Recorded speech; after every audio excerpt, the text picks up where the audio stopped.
Hello class 8 students, हम आपकी science text book का chapter number 1 crop production and management read कर रहे थे।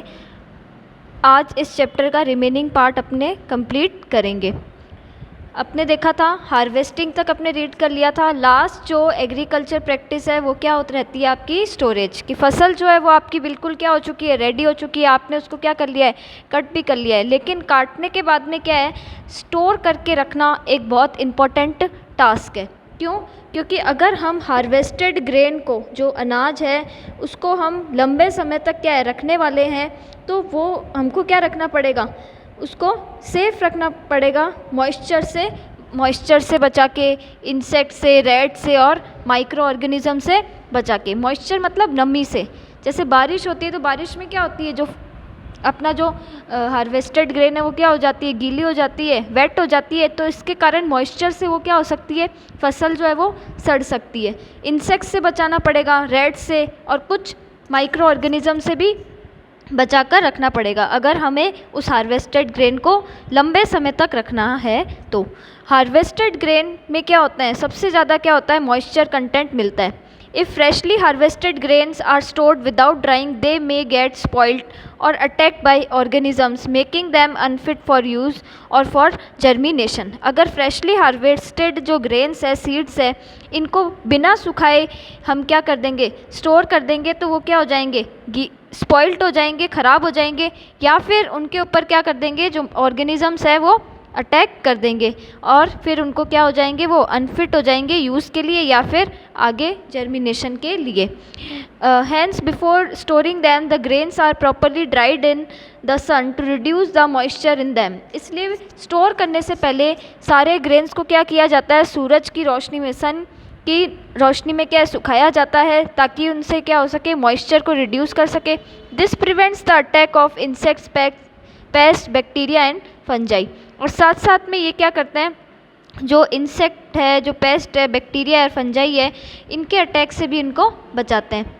नेक्स्ट देखिए, नेक्स्ट में ये आपको क्या है, सिलोस का डायग्राम बताया है। ये क्या होता है, बड़े बड़े क्या होते हैं, ऐसे स्ट्रक्चर है, आपको दिखाई दे रहा है। इनके अंदर क्या है, ग्रेन्स को स्टोर करके रखा जाता है, ठीक है ना।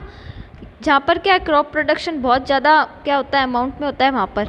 अब ये तो आपने सभी ने देखा होगा, गनी बैग्स, जूट जो बोरी होती है वो, तो इधर क्या है, ये ऐसी ग्रेनरीज बनी होती है, उधर इन सबको क्या है, स्टोर करके इन गनी बैग्स में डालकर रखा जाता है।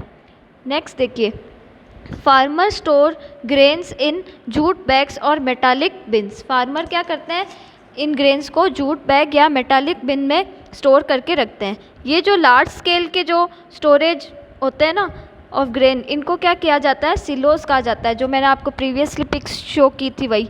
And granaries to protect them from rats and insects, ठीक है ना। और जो ये लार्ज स्केल स्टोरेज ग्रेन्स होते हैं, जहाँ पर स्टोर किया जाता है बड़ी मात्रा में ग्रेन्स को, उनको क्या कहते हैं, सिलोस कहते हैं। या फिर क्या है, ये ग्रेनरीज भी क्या होती है, पेस्ट से, रेट से, इंसेक्ट से हमको क्या करती है, बचाती है हमारे ग्रेन, हार्वेस्टेड ग्रेन को। ड्राइड लीम नीड, अब देखो घरों में भी क्या है, जो हमारे मदर वगैरह है वो ड्राई सूखी हुई नीम की पत्तियां डालती है फूड को, जब ग्रेन्स को वो स्टोर करके रखती है, ताकि उनको और माइक्रो ऑर्गेनिज्म से, रेट से वगैरह से बचाया जा सके। For storing large quantities of grains in big godowns, specific chemical treatment are required to protect them from pest and micro organism. अब लार्ज क्वांटिटी में ग्रेन को स्टोर करके रखने के लिए बड़े बड़े गोडाउन वगैरह और में, तो यहाँ पर क्या किया जाता है, कुछ केमिकल ट्रीटमेंट, मतलब उनके अंदर केमिकल डाला जाता है ताकि उनको माइक्रो ऑर्गेनिज्म से बचाया जा सके। फिर देखिए, फूड फ्रॉम एनिमल्स। अब मिल्क है और भी कई चीज़ें हैं, कुछ चीज़ें हमें क्या होती है, एनिमल से ही मिलती है, ठीक है ना। जैसे मिल्क है, मिल्क का सोर्स क्या है, काऊ है, बफेलो है, शी गॉट है, बकरी, और कैमल है, ठीक है ना, शी कैमल, ऊँटनी, ठीक है ना। तो ये मिल्क जो है वो हमको इनसे प्राप्त होता है। वैसे ही हनी जो है वो हनी बी से होगा, ठीक है ना। एग्स जो है वो हैन से होगा। तो इस टाइप से हम क्या देखते हैं, तो प्रीवियस क्लासेस में भी आपने देखा होगा, हमें क्या है, फूड प्लांट से भी मिलता है और साथ साथ में कुछ जो जैसे कोस्टल एरियाज़ के साइड में रहने वाले लोग, इनकी जो स्टेपल डाइट होती है, इनका जो मेन डाइट है, मेजर डाइट है, वो क्या होती है? फ़िश होती है, क्योंकि यहाँ पर क्या है, फ़िश जो प्रोडक्शन वो होता है वो ज़्यादा होता है, इस कारण इनकी जो स्टेपल डाइट है वो क्या है? फ़िश है। ठीक है, तो प्लांट के साथ साथ में एनिमल भी हमें क्या करता है? हमारी फूड रिक्वायरमेंट को कंप्लीट करता है। The process of crop production involves number of step. अब आपने इसी चैप्टर में अभी देखा था कि क्रॉप प्रोडक्शन के लिए कई क्या इंपॉर्टेंट स्टेप्स होते हैं, जैसे सीड का सिलेक्शन होना, अच्छे सीड का सिलेक्शन होना, फिर उनको सोइंग करना, फिर क्या है सिमिलरली एनिमल, और ऐसे करके क्या है बहुत सारे देखे थे अपने, हार्वेस्टिंग देखा था, स्टोरेज देखा था, ठीक है, और इरिगेशन देखा था। तो फूड क्रॉप प्रोडक्शन के लिए इतने सारे स्टेप्स होते हैं। Similarly animal reared at home और in farms have to be provided with proper food, shelter and care.